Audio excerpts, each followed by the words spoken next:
Luke chapter number 2, verses number 1. Bible says, well, after Jesus was born in Bethlehem in Judea, during the time of King Herod, this was not the best time that Jesus could have wanted to be born.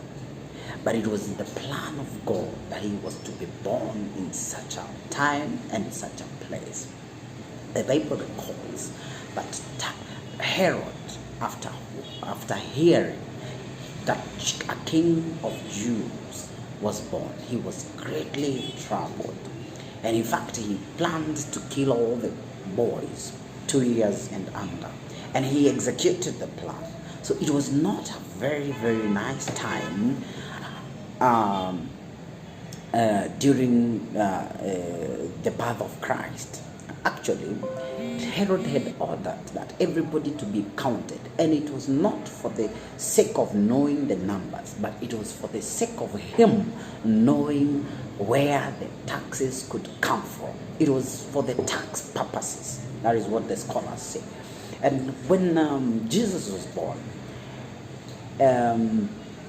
it reminds me of Psalms 23, where the Bible says, "And he will prepare a table before me in front of my enemies."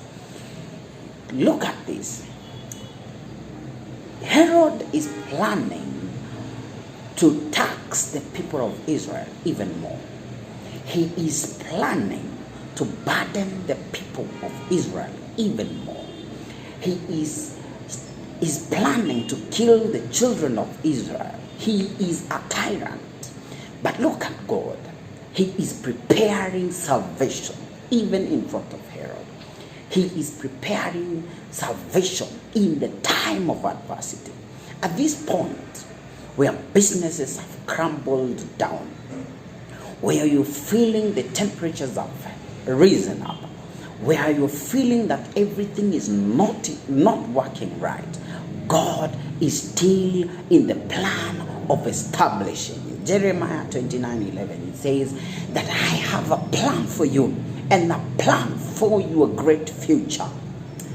God is not abandoning his plan to save you because there is adversity. God has not abandoned the plan for your salvation because sometimes you are facing hardship. God is still within his promises that he will work within you. He will establish you. He will make your generations great. They will be like the stars of the sky. And look at this. When Jesus was born, Herod sends his people to go and kill children under 2 years. And an angel is sent before to rescue the family of Joseph and Mary. Before that, we see Herod, the wise men following the star. You ask yourself, how was the star so visible to the wise men, and the same star was not visible to everyone else?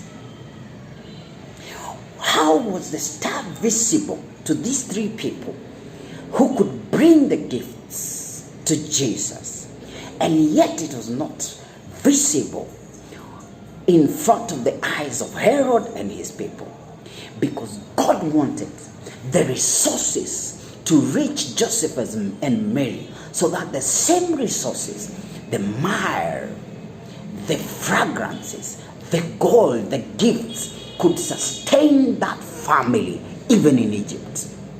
God will give you resources to take you through this pandemic, through this time of adversity, through the time when where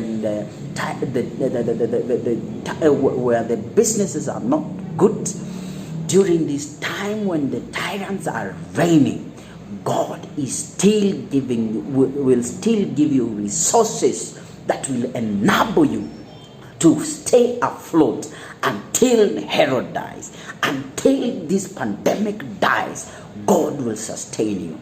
God bless you. I'm Sam Mugu, and God is still within his plan for you.